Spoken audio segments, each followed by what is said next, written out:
যারা ভাগে কোরবানি দেয়, ভাগে কোরবানি দিলে বড় যে পশুগুলো আছে, উট আছে, এরপরে আপনার গরু আছে, মহিষ আছে, এগুলোর ভিতরে সর্বনিম্ন একজন আর সর্বোচ্চ 7 জনে কী করতে পারবে? 7 ভাগ দিতে পারবে। 7 ভাগের বেশি আর একটা গরুতে দেওয়া যাবে না, এটা মনে রাখতে হবে সবাই হাজিরিন। এরপরে আর এই যে ছাগল, এরপরে ভেড়া, দুম্বা, এগুলো যদি কেউ দেয় তাহলে এটা কি একজনে 1 ভাগে কি করতে হবে? নিয়ে করতে হবে।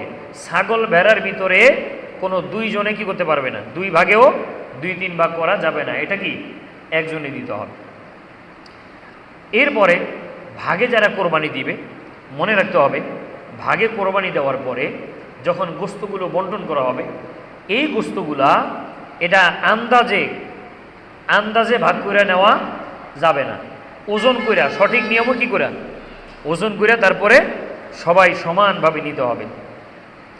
এরপরে যেই কষাই দিয়া এটার চামড়া ছাড়ানো হবে অথবা এটাকে কাটানো হবে, এই কাজগুলো যে করে দিবে মনে রাখতে হবে এই মশালাটা খুবই জটিল, খুবই গুরুত্বপূর্ণ।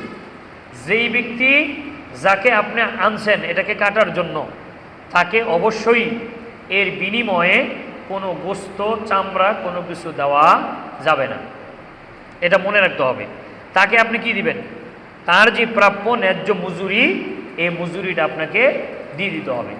আপনি তার সাথে আগেই কন্ট্যাক্ট করে নেবেন, ভাই এটা যেহেতু কোরবানি, তাইলে তোমাকে আমরা কি করতে পারবো না, গোস্ত দিতে পারবো না, এটার বিনিময়ে গোস্ত দিতে পারবো না। যদি আপনার আত্মীয় স্বজনের মধ্যে সে হয় অথবা সে আপনার প্রতিবেশী গরিবদের মধ্যে হয়, তাইলে তাকে আপনি কি এমনিতেই সবাইকে যেরকম দিবেন তাকে যদি ওইভাবে দেন তাহলে কি এটা জায়েজ হবে। নয়তো যদি আপনি তার একটু বাড়াইয়া দেন ওই নিয়েতে যে গোস্ত যেহেতু উনি কাটছে করছে, তাহলে আপনার এই কোরবানিটা পরিপূর্ণভাবে আল্লাহর কাছে কবুল হবে না। এই বিষয়টা আমাদেরকে লক্ষ্য রাখতে হবে।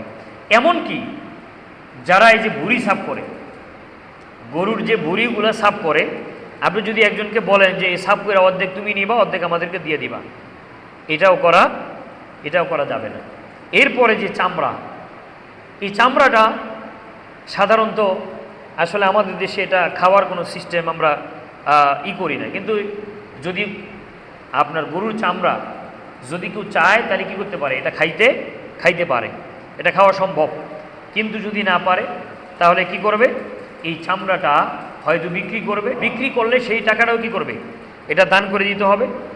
আর চামড়া যদি ইচ্ছা করে একসাথে দিয়ে দিবে, চামড়াও কি দিয়ে দিতে পারবে। একটা কথা মনে রাখতে হবে, এই চামড়াটা এখন কোথায় দিবেন?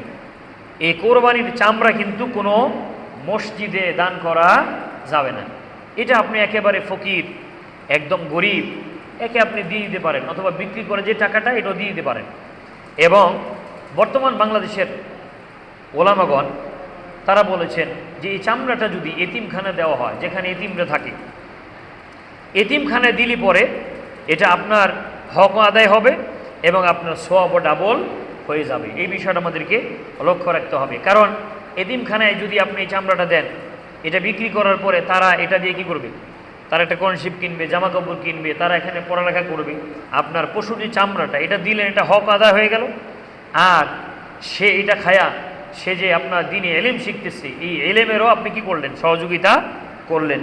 সেজন্য সেখান থেকে আপনি সোয়াব পাবেন ইনশাআল্লাহ।